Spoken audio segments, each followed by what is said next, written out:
আমি কেয়া ঘোষকে দিয়ে শুরু করব। কেয়া ঘোষ, কেয়াদি, আমার প্রশ্ন হচ্ছে, আজকে যেভাবে একজন সাংসদকে মাথা থেকে পা পর্যন্ত রক্তাক্ত অবস্থায় দেখলাম, আগে কখনো আমি হয়তো এত খুব রেয়ার একটা ছবি দৃশ্য এই পশ্চিমবঙ্গেই হয়তো হতে পারে।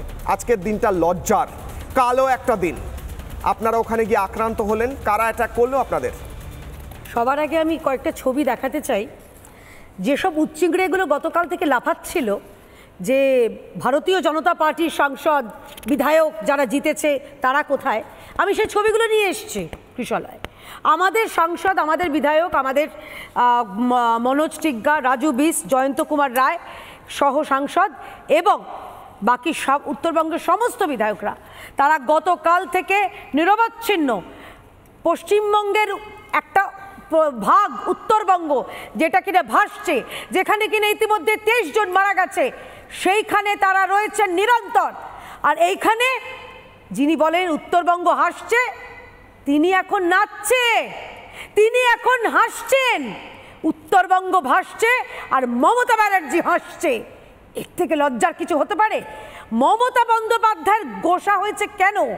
কেন মমতা বন্দ্যোপাধ্যায়ের গুন্ডা বাহিনী আমাদের সাংসদ খগেন মুর্মুকে আক্রমণ করেছে জানেন? কারণ আমরা আগে পৌঁছে গেছি, আমরা সেখানে মানুষের পাশে আছি।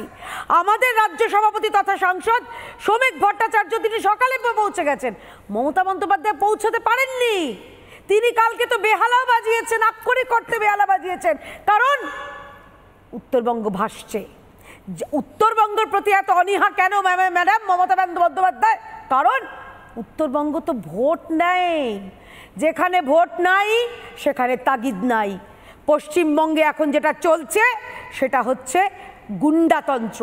পশ্চিমবঙ্গে গণতন্ত্র চলে না, চলে গুন্ডাতন্ত্র, এবং গুন্ডাতন্ত্রের যিনি রানী তাঁর উস্কানিতে এই ঘটনাগুলি ঘটছে, স্পষ্ট বলে দিতে চাই। আর নাগরাকাটা সেখানে ওই একজন রয়েছেন না, উদয়ন গুহ, কিছুদিন আগে তো বলেছিলেন ভারতীয় জনতা পার্টির এলে তাদের মালাই চাকে গুড়িয়ে দেব, তাদেরকে আক্রমণ করব। আজকে স্পষ্ট বলছি, এটা হামলা নয়, খুনের ছক-কষা হয়েছিল। খগেন মুর্মু এবং শঙ্কর ঘোষের উপরে এই আক্রমণ বর্বরচিত এবং স্পষ্ট তাদের প্রাণে মেরে ফেলার একটা প্রয়াস করা হয়েছিল। কারা করেছিল? একটু আগে বিরোধী দলনেতা টুইট করেছেন, সেই নামগুলো আমি আরেকবার বলে দিচ্ছি আপনাদের নামগুলো। এই নামগুলো এরাই করেছে আজকে এই কাণ্ডগুলো। একজন হচ্ছেন পিঙ্কি খাতুন, একজন হচ্ছেন রমজান আলী, একজন হচ্ছেন সৈফুল হক, একজন হচ্ছেন আইনুল আনসারি। কারা এরা? কারা এরা? এরা দিদির সৈনিক।